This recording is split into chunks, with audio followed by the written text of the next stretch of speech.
안녕하십니까 여러분, 반갑습니다. 스페인어하는 직장인 프로페문입니다. 지난 시간에 우리는 이제 관계사 두 가지의 관계사에 대해서 살펴보았습니다. 깨와 기에는 용법에 대해서 살펴봤고요. 다른 관계사들은 더 이상 다루진 않겠습니다.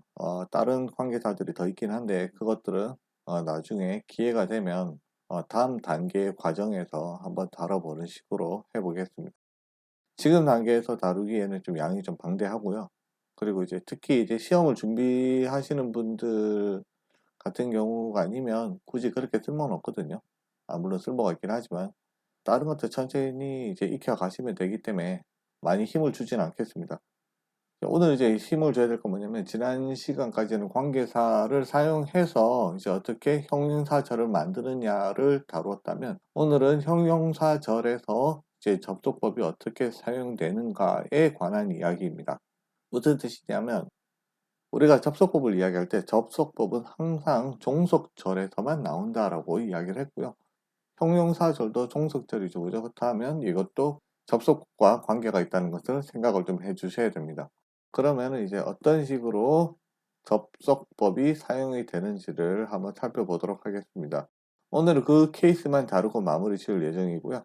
그 다음 시간부터는 이제 부사절에 대해서 내용이 들어갈 겁니다. 그러면은 이제 오늘의 내용으로 본격적으로 들어가 보도록 하겠습니다.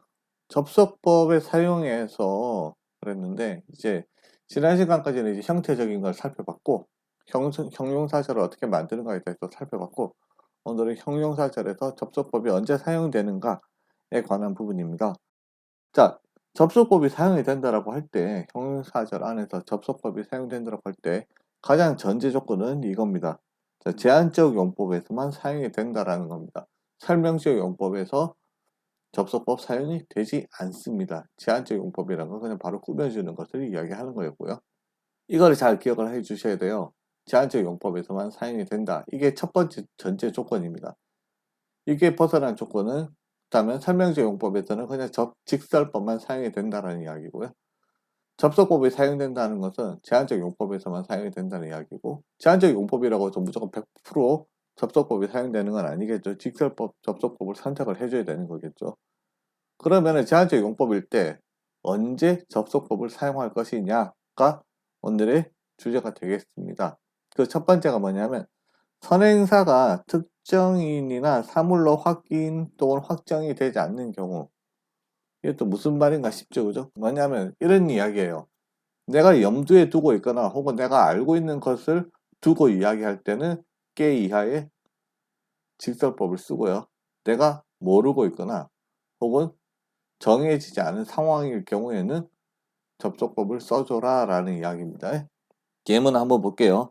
자, buscaba 나는 찾고 있었습니다. buscaba una habitación que tuviera dos camas 이랬는데 잘 보시면 여기에 tuviera라고 되어 있습니다. 자, 접속법이 사용이 됐죠. 자, buscaba. 자, buscar 동사 찾다라는 뜻이죠. 나는 찾고 있었습니다. una habitación. 방 하나를 찾고 있었어요. 어떤 방? que tuviera dos camas. 침대가 두 개 있는 방을 찾고 있었습니다. 이때는 내가 어떻게 숙소를 구하고 있는 상황이죠. 어떤 숙소라는 게 정해져 있었나요? 정해져 있지 않아요.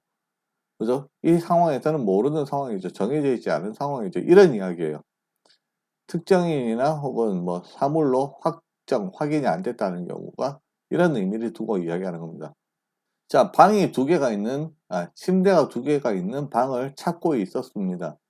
이 경우하고 밑에 거 보면 dormí en una habitación que tenía dos camas 이랬죠. 나는 잤어요. 어떤 방에서 침대가 두 개 있는 방에서 잤어요. 이렇게 되잖아요. 잘 보시면 이때는 어때요? 내가 이미 잤다라는 거 알고 있죠. 그죠? 내가 잔 방이잖아요. 그죠? 그다음에 이건 알고 있는 방이죠. 이해되시죠? 그죠? 그러니까 어떻게 했어요? 데니아라고 한 겁니다. 이 둘 사이의 차이는 굉장히 명확합니다. 요렇게 잘 해주시면 좋아요. 자, 밑에 거는 이제 뭐냐면 두 개가 사실은 시제가 똑같은데 세빠냐 사배냐 이 차이거든요. 요거는 어떤 차이로 주어지냐면 말하는 사람의 의도 혹은 말하는 사람의 생각에 따라서 달라집니다. 한번 볼게요. busco a un ingeniero. 어떤 인게니어로라고 하게 되면 엔지니어를 이야기합니다. 나는 엔지니어를 찾고 있어요. que 세파 하면 사베르 동사고요. 사베르하고 동사 원형 나와서 뭐뭐 할 줄 안다 이런 뜻이죠. que sepa reparar máquinas de caucho. 자, 고무 기계를 reparar 하면 수리하다라는 뜻입니다. 수리할 줄 아는 엔지니어를 찾고 있습니다. 이때는 그냥 구인 광고 내려고 한다 뭐 이런 의미로 보시면 돼요. 이런 사람을 찾고 있다, 이런 사람을 구인하고 있다라는 거고, busco a un ingeniero que sabe reparar máquinas de caucho. 이때는 sabe 하게 되면 내가 누군가를 염두에 두고 있다라는 이야기입니다. 누구한테 정확하게 밝히지는 않았지만 그런 의미입니다. 그래서 이것을 보고 이제 말하는 사람의 의도를 파악할 수가 있습니다. 이건 좀 어려운 부분인데, 그냥 여러분들은 이 부분까지 너무 따지기 힘들면 요 위에 부분 있죠? 이 부분만 좀 기억을 해주시면 될 것 같아요. 특정인이 딱 지정되지 않은 것, 혹은 특정한 사물로 지정되지 않은 것을 두고 이야기할 때는 접속법을 써주고, 게 이하의 접속법을 써주고, 만약에 이제 정해져 있거나 이제 명확한 것이라고 할 때는 게 이하의 직설법을 써줘라. 이게 첫 번째고요. 두 번째 뭐냐면 선행사를 부정하는 경우. 자, 그 쉽게 말해서 밑에 예문으로 좀 볼게요. No conozco a ningún hombre que haga esta tontería. 자, tontería 하게 되면 바보짓입니다. 그냥. 자, tonto, tonta 해가지고 바보, 뭐 이런 뜻이거든요. 사람한테 두고 얘기할 때는 바보 이런 뜻이 됩니다. 자, no conozco a ningún hombre. 잘 보시면 부정어가 들어갔죠? ningún hombre 하고 que 했잖아요. 그러면은 이때는 그냥 생각하지 말고 접속법, 그래서 아세로 동사죠. 그래서 나는 이 바보 짓을 하는 어떠한 남자도 알지를 못해요. 인군 옴브레. 그냥 부정어했잖아요. 그러면 끼 이하의 접속법 이렇게 됩니다. 그 다음에 노아의 끼엔 하게 되면 그냥 이거 그냥 이렇게 생각해 주세요. 뭐만 하는 사람은 없다 이래 주세요. 자, 그래주고 노아의 끼엔 pueda entender esto. 이것을 이해할 수 있는 사람은 없다. 먼저 부정을 했잖아요. 부정했으면은 이 형용사절 안에서 뭐 접속법을 써줘라. 이게 이 내용의 답니다. 오늘 내용은 여기까지입니다. 여기다 좀 한 가지만 또 응용을 좀 해서 여러분들 이제 그 뭐냐면 해외에서 또 뭐 일하시다가 하시는 분들 보시면은 구인 광고 하잖아요. 구인 광고 할 때 제일 많이 쓰는 게 뭐냐면 세부스카, 우나, 예를 들어서 세크레 딸이야, 세크레 딸이야, 깨 해주고 뭐 쭉쭉 나가잖아요. 그죠? 이때 그냥 생각하지 말고 요 깨 이하에 무조건 접속 들어갑니다.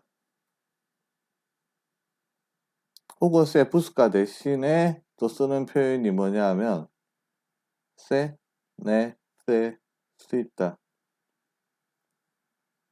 un ingeniero. 어떤 엔지니어가 필요합니다. 깨 해주고 쭉 들어가잖아요. 이때도 무조건 접속법 들어갑니다. 예를 들어서 una secretaria que hable inglés. 영어를 할 줄 아는, 영어를 하는 세크레타리아 비서를 세부스카 찾습니다.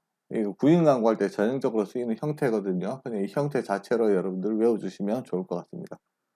자, 이런 식으로 활용이 되니까요. 요거가 그 하나의 응용판이 되겠습니다. 예, 오늘은 여기까지 공부하도록 하겠습니다. 되게 간단하죠. 자, 형용사절에서의 접속법에 관해서는 자, 첫 번째 조건이 뭐였습니까? 제한적 용법에서 사용이 된다. 이게 가장 큰 전제 조건. 아시겠죠? 그 중에서도 그 상황일 때 첫 번째 어떤 경우 그 선행사가 꾸며주는 대상이 특정한 사람이나 사물로 확정이 안 되는 경우, 지칭이 안 되는 경우, 이때 형용사절 안에는 접속법을 써줘라. 두 번째, 선행사를 부정하는 경우 접속법을 써줘라. 이 두 가지 내용이 되겠습니다. 네, 오늘은 여기까지 보도록 하겠습니다. 여러분들 덕분에 이제 구독자가 100명을 향해 가고 있는데 굉장히 여러분들께 감사하고요. 계속해서 꾸준하게 계속 봐주시면 제가 요새 시간이 없어가지고 자주 막 올리지 못하는데 끝까지 올릴 생각을 하고 있거든요. 그래서 이제 다음 단계도 지금 준비하고 있으니까 생각을 좀 해주시고 기대를 좀 해주셔도 좋을 것 같습니다. 어쨌든 저도 최선을 다해서 어, 해보도록 이제 강의에 임하도록 하겠습니다. 네, 수고하셨고요. 우리는 다음 시간에 또 뵙도록 하겠습니다. 지금까지 스페인어 하는 직장인 브로페문이었습니다. 감사합니다.